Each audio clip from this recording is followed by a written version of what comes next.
ही माझी बहीण आहे आणि हा माझा भाऊजी आणि त्याचे 2 गाबडे. एवढी ही आगाऊ मुलगी आहे काय सांगू तुम्हाला. आणि हा पण एवढा आगाऊ काय विचारूच नका तुम्ही. आणि ना हे दोघं ना त्यांच्या कामासाठी आले होते मुलुंडला, तर म्हणून ते मग बोलले तर इकडे आलोय तर इकडे आम्हाला पण भेटावं म्हणून हे आले. स्पेशली आम्हाला भेटायला आले नाही. इथे काय झालं गाईज, हे बघा ही मुलगी ना वेडी झाली. ही बोलत नाही आल्यापासून काय नाही, उक्क वेड्यासारखं करते. मी कोण आहे तुझी?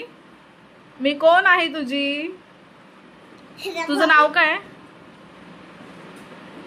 तुझं नाव काय आहे अगं बोल.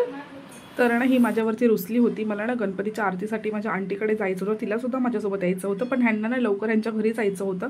मग त्यामुळे मग काही टाइम स्पेंड करता आला नाही. खूप घाई झाली. आम्ही लवकर फोटो वगैरे काढले, रील्स वगैरे केले, थोडीशीच मस्ती केली, जास्त काही भेटता आलं नाही. काय करतोय आंटीकडे? अरे वेड्या बोल ना. बघा तुम्ही त्या आमच्या आंटीचे गणपती बाप्पा कशा आहेत.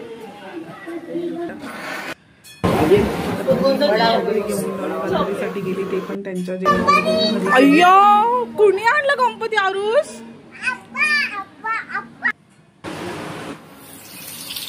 अय्या आंटी मेंदवडा बनवताय. हो मस्त.